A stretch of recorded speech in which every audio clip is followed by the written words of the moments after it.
இது ஃபர்ஸ்ட் மலேசியாவின் செய்திகள் உங்களுக்காக.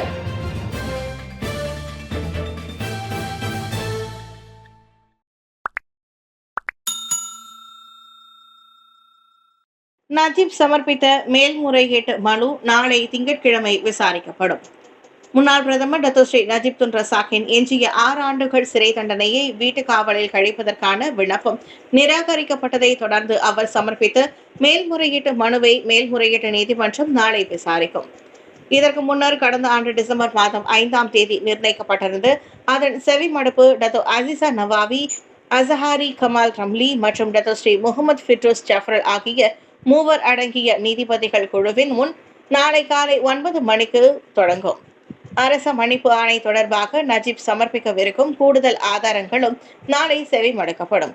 கூடுதல் ஆதாரங்களை சமர்ப்பிக்கவிருப்பதாக கடந்த ஆண்டு டிசம்பர் 3ஆம் தேதி நஜீப்பின் வழக்கறிஞர் தான் ஸ்ரீ முகமது ஷஃபி அப்துல்லா அறிவித்ததை தொடர்ந்து இந்த மேல்முறையீட்டு மனுவின் செவிமடுப்பு ஜனவரி 6ஆம் தேதிக்கு ஒத்திவைக்கப்பட்டது.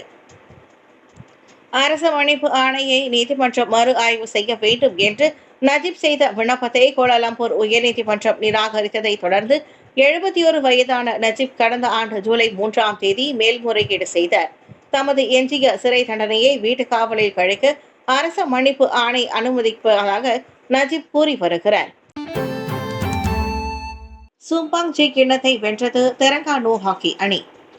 சும்பாங் ஜே ஹாக்கி கிண்ண போட்டியின் நடப்பு வெற்றியாளரான தெனாகா நேஷனல் நிறுவனம் TNB அணியை 2-1 என்ற கோல் எண்ணிக்கையில் வீழ்த்தி தெலங்கானா ஹாக்கி அணி அக்கிண்ணத்தை கைப்பற்றியது.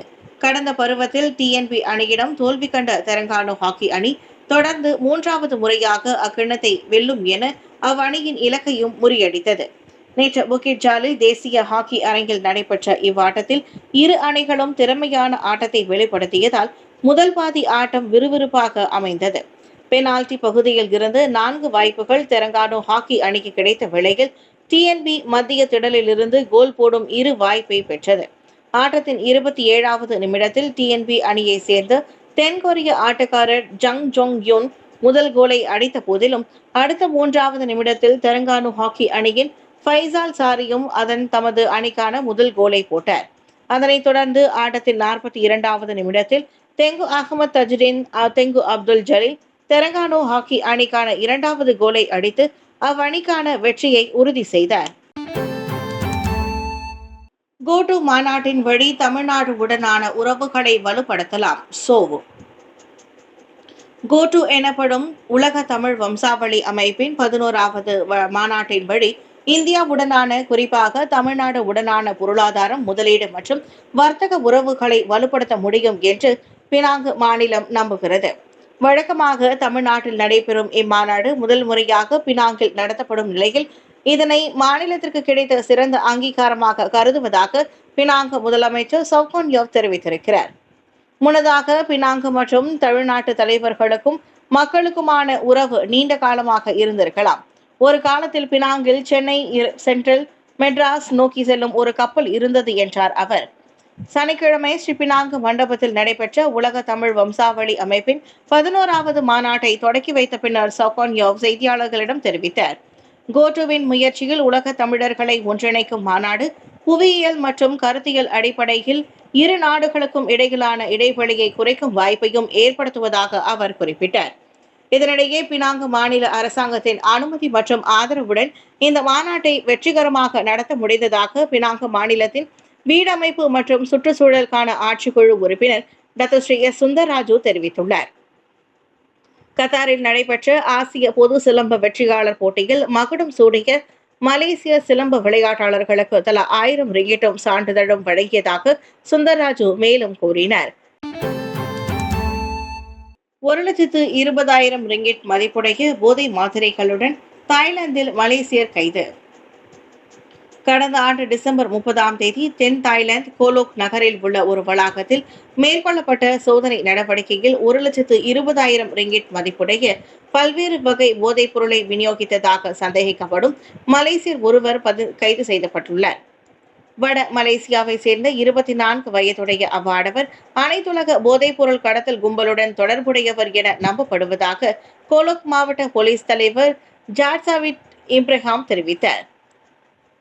கைது செய்யப்பட்ட அவ்வாடவரிடம் இருந்து 1943 எக்ஸ்டசி மாத்திரைகள், 1510 எரமின் மாத்திரைகள் உட்பட மேலும் பல வகையிலான போதைப் பொருளை போலீசார் கைப்பற்றியதாக ஜாட் சடவிக் தெரிவித்தார். தற்காலிகமாக தடுத்து வைப்பதற்காக அந்நபர் நாராதிபாட் நீதிமன்றத்திற்கு கொண்டு செல்லப்படுவார் என்றும், சுங்கை கோலோக் மருத்துவமனையில் சிறுநீர் பரிசோதனை மேற்கொள்ளப்படும் என்றும் அவர் மேலும் கூறினார். அவ்வாடவரிடம் இருந்து கைப்பற்றப்பட்ட போதைப் பொருள் எங்கிருந்து கிடைத்தது என்பதை தாய்லாந்து போலீசார் விசாரித்து வருகின்றனர். மேலும் கைது செய்யப்பட்டவருக்கு முந்தைய குற்ற செயல் பதிவுகள் உள்ளதா என்று விசாரிக்கப்படுகிறது. 4 மாநிலங்களில் விடுக்கப்பட்ட தொடர் மழை எச்சரிக்கை நிறைவுற்றது. கிளந்தான், தெலங்கானா, பஹாங் மற்றும் ஜோஹூர் ஆகிய மாநிலங்களுக்கு கடந்த ஜனவரி 1ஆம் தேதி விடுக்கப்பட்ட தொடர் மழை எச்சரிக்கை தற்போது மீட்டுக் கொள்ளப்பட்டது. வானிலை நிலவரம் மேம்படும் என்று எதிர்பார்க்கப்படுவதோடு, வானிலை குறித்த ஆய்வின் அடிப்படையில் சம்பந்தப்பட்ட மாநிலங்களில் தொடர் மழை பெய்வதற்கான சாத்தியம் இல்லை என்று மலேசிய வானிலை ஆய்வு மையம் மெட் மலேசியா இன்று வெளியிட்ட ஒரு அறிக்கையில் தெரிவித்தது. இதனிடையே அண்மைய வானிலை நிலவரங்கள் குறித்த தகவல்களை மெட் மலேசியாவின் அதிகாரப்பூர்வ இணையதளம், சமூக ஊடகங்கள் மற்றும் மைகுவாகா செயலி மூலமாக பொதுமக்கள் உடனுக்குடன் தெரிந்து கொள்ளலாம். இது குறித்த மேல் விவரங்களுக்கு 1300221638 என்ற எண்ணில் மெட் மலேசியாவை தொடர்பு கொள்ளலாம். 3 கிலோவுக்கும் கூடுதலாக ஷாபு போதைப்பொருள் வைத்திருந்த ஆடவர் கைது. இவ்வாண்டு ஜனவரி 2ஆம் தேதி காலை மணி 11:30 அளவில் ஜொகூர் பத்துபஹாட் ஜாலான் சிம்பாங் லிமாவில் உள்ள ஓர் இல்லத்தில் 24 வயதுடைய உள்நாட்டு ஆடவர் ஒருவர் ஷாபு என நம்பப்படும் 3080 கிராம் எடையிலான போதைப் பொருளுடன் கைது செய்யப்பட்டார். 96,000 ரிங்கிட் மதிப்புடைய அந்த போதைப் பொருள் தெற்கில் உள்ள அண்டை நாடுகளுக்கு விற்கப்படுவதற்கு முன்னதாக நாட்டிற்குள் கொண்டு வரப்பட்டிருக்கலாம் என்று நம்பப்படுவதாக பத்துபஹாட் மாவட்ட போலீஸ் தலைவர் ஏசிபி ஷாருல் அன்வார் முகமது அல்துல்லா சனி தெரிவித்தார். ஷாபு வகை என நம்பப்படும் அந்த போதைப் பொருள் 1010, 1030, 1040 கிராம்களில் பொட்டலங்களாக கண்டுபிடிக்கப்பட்டதாக இன்று வெளியிட்ட ஓர் அறிக்கையில் ஏசிபி ஷாருல் அன்வார் தெரிவித்தார். ஒவ்வொரு பொட்டலமும் சுமார் 32,000 ரிங்கிட் மதிப்புள்ளவை என்றும் அவர் குறிப்பிட்டார். அதே வேளையில் அவ்வாடவரிடம் மேற்கொள்ளப்பட்ட சிறுநீர் பரிசோதனையில் அவர் மீதாபிட்டமின் ரக போதைப் பொருள் உட்கொண்டிருந்தது உறுதிப்படுத்தப்பட்டது. ஆயினும் அவர் மீது எந்தவித முந்தைய குற்றப்பதிவுகளும் இல்லை. கடந்த டிசம்பர் மாதம் முதல் அவர் இச்செயலில் ஈடுபட்டு வருவதாக நம்பப்படுகிறது. மேல் விசாரணைக்காக கைது செய்யப்பட்ட ஆடவர் வரும் 7ஆம் தேதி வரை தடுத்து வைக்கப்பட்டுள்ளார்.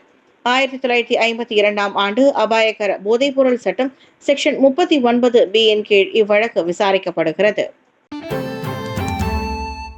விமான விபத்தில் உயிரிழந்த அனைவரின் உடல்களும் அடையாளம் காணப்பட்டன. தென்கொரியாவில் நிகழ்ந்த ஜெட்டு ஏர் விமான விபத்தில் அனைவரின் உயிரிழந்த உடல்களும் அடையாளம் காணப்பட்டன. விபத்தில் பலியான 179 பேரின் உடல்கள் அனைத்தும் அடையாளம் காணப்பட்டுள்ளதாக அந்நாட்டின் தென் உள்துறை மற்றும் பாதுகாப்பு அமைச்சு தெரிவித்திருக்கிறது. இந்த கோர விபத்தில் பலியான அனைத்து பயணிகளும் கடந்த புதன்கிழமை அடையாளம் காணப்பட்டதாக அமைச்சு கூறியது. விமானத்தின் கருப்பு பெட்டிகள் கண்டுபிடிக்கப்பட்ட நிலையில் விபத்துக்கான காரணத்தை கண்டறிய சிறப்பு பணிக்குழு அமைக்கப்பட்டுள்ளது. விமானம் மீது பறவைகள் மோதியிருக்கலாம் என்றும், தரை இறக்குவதற்கான கருவியில் கோளாறு ஏற்பட்டிருக்கலாம் என்றும் முதல்கட்ட தகவல்கள் கூறுகின்றன. கடந்த டிசம்பர் மாதம் 29ஆம் தேதி பாங்காக் நகரிலிருந்து தென்கொரியாவை நோக்கி பயணித்த விமானம் மூவான் விமான நிலையத்தில் தரையிறங்கும் போது விபத்துக்குள்ளானது. விபத்தில் 179 பேர் உயிரிழந்ததுடன் 2 உயிர் தப்பினர். 13 லட்சம் அமெரிக்க டாலருக்கு ஏலம் விடப்பட்ட மீன். ஜப்பான் டோக்கியோவில் நடத்தப்பட்ட ஏலத்தில் ப்ளூஃபின் டூனா வகை மீன் ஒன்று 13,16,835 அமெரிக்க டாலருக்கு விற்கப்பட்டது. 1998ஆம் ஆண்டு தொடங்கப்பட்டதில் இருந்து டொயோசு மீன் சந்தையில் ஒவ்வொரு ஆண்டும் நடத்தப்படும் ஏலத்தில் இது 2வது அதிகபட்ச ஏலம் என்று அதன் ஏற்பாட்டாளர்கள் தெரிவித்தனர். 276 கிலோகிராம் எடை கொண்ட அந்த மீனை பிரபல மொத்த விற்பனையாளர் யமயுகி மற்றும் சுஷி ஜின்சா என்னும் உயர்தர உணவகம் ஒன்றும் இணைந்து வாங்கியதாக ரூட்டர்ஸ் செய்தி நிறுவனத்திடம் ஏற்பாட்டாளர்கள் தெரிவித்தனர். இதற்கு முன்னர் 2019ஆம் ஆண்டு 31 லட்சம் அமெரிக்க டாலருக்கு ஏலம் விடப்பட்டதாக அவர்கள் கூறினர். உலகின் மிக வயதான நபராக பிரேசில் அருட்சகோதரி அறிவிப்பு. பிரேசிலை சேர்ந்த அருட்சகோதரி ஒருவர் உலகின் மிக வயதான நபராக அறிவிக்கப்பட்டுள்ளார். அவருக்கு வயது 116. ஜப்பானை சேர்ந்த 116 வயது டொமிகோ இதுகா எனும் மூதாட்டி காலமானதை தொடர்ந்து இனா கனபரோ லுகாஸ் எனும் அருட்சகோதரி உலகின் மிக வயதான நபராக அறிவிக்கப்பட்டுள்ளார். டொமிகோ இதுகா கடந்த ஆண்டு டிசம்பர் 29ஆம் தேதி காலமானதாக நேற்று அறிவிக்கப்பட்டது. கனபரோ பிரேசில் ரியோ கிரெடென்ஸ் டா சுலில் 1908ஆம் ஆண்டு ஜூன் 8ஆம் தேதி அவர் பிறந்தார். கடந்த ஆண்டு பிப்ரவரி 16ஆம் தேதி கனபரோ பிரேசிலின் மிக வயதான மூதாட்டியாகவும் உலகின் மிகவும் வயதான அருட்சகோதரியாகவும் அறிவிக்கப்பட்டார். யூன் சுக் யோலை கைது செய்வதில் சுணக்கம். தென்கொரியாவின் முன்னாள் அதிபர் யூன் சுக் யோலை கைது செய்வதில் அந்நாட்டின் அதிகாரிகள் மேற்கொள்ளும் முயற்சிகள் தொடர்ந்து தோல்வியை சந்தித்து வருகின்றன. யூன் சுக் யோல் வீட்டு வளாகத்தில் அவரின் ஆதரவாளர்கள் கூட்டம் அதிகரித்து வருவதால் பாதுகாப்பு கருதி கைது நடவடிக்கை ஒத்திவைக்கப்பட்டுள்ளது. இன்று காலை சியோலில் பெய்த மழை பனியை காரணமாக அதையும் பொருட்படுத்தாமல் யூன் சுக் யோலின் ஆதரவாளர்கள் அவரின் வீட்டு வளாகத்தில் கூடினர். யூன் சுக் யோலை கைது செய்யும் நடவடிக்கையை கண்டித்து ஒன்று கூடும் மக்களின் எண்ணிக்கை அதிகரித்து வருகிறது. நேற்று சியோல் நகரில் உள்ள 8 வழி சாலையில் மேற்கொண்ட கண்டன ஆர்ப்பாட்டத்தினால் கடுமையான போக்குவரத்து நெரிசல் ஏற்பட்டது. கைது ஆணைக்கு இணங்குமாறு யூன் பாதுகாப்பு சேவைக்கு தற்காலிக அதிபர் உத்தரவிட்டுள்ளார். இந்நிலையில் அமெரிக்க வெளியுறவு அமைச்சர் அந்தோனி பிளிங்கன் தென்கொரியா சென்றுள்ளார்.